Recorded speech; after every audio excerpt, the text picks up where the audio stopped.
Jaws actor Richard Dreyfuss thinks the classic shark thriller should be re-released with a CGI shark in place of the movie's notoriously awful-looking mechanical beast upon its release in 1975.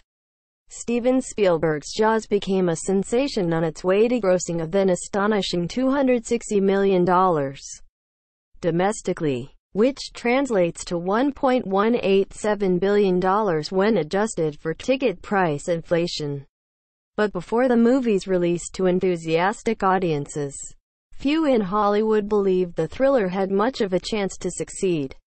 The film was plagued by all sorts of production issues, not the least of which was the clunkiness of the mechanical shark, nicknamed Bruce, that was created to menace the movie's stars. As a result of the shark's fake-ness, Spielberg elected to minimize its on-screen presence and instead use indirect methods to create thrills. Many would argue the movie became more terrifying as a result of Spielberg's technique to overcome the limitations of his shark. Related, Steven Spielberg had an awesome idea for Jaws 2, though Jaws is still considered a classic today.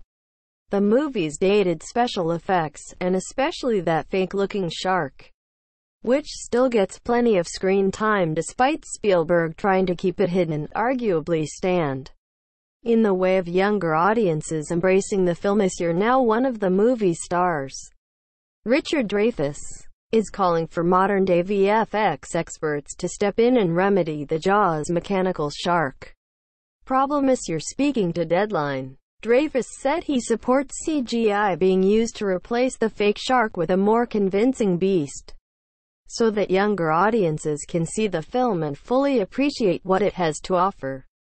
Dreyfuss said, "I think they should do it. It would be huge and it would open up the film to younger people." Is that blasphemy? No, I don't think so. The technology now could make the shark look as good as the rest of the movie. Indeed, Jaws is much more than just a movie about a big, fake shark attacking people. The film also contains some all-time classic performances from stars Roy Scheider, Robert Shaw, and Dreyfuss as the three men charged with killing the shark after it menaces the beaches of Amity at the height of the summer season. Many cite the extended sequence when the three principals hunt down the shark in Quints' Too Small Boat as one of the best examples in movie history of characters coming together under pressurized circumstances. Overall, the blockbuster contains some highly praised examples of thriller technique, and many point to the film as exemplifying visual storytelling.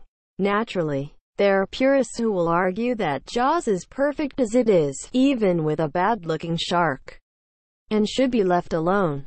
It's also fair to wonder if fixing the fake shark problem would be enough by itself to make the movie engaging to younger audiences. Though Jaws certainly has its moments of tension, it also has longer periods where nothing scary is happening and characters are just interacting.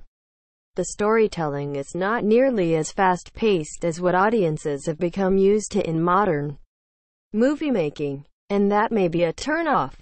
Then again, in recent years, audiences have seemed more willing to embrace horror filmmaking that doesn't necessarily rely on relentless scares.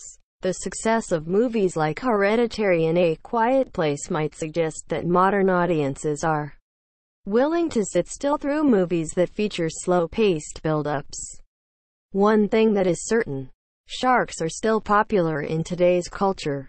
That was proven again this year with the release of The Meg, a shark movie with state-of-the-art CGI that grossed $142 million domestically.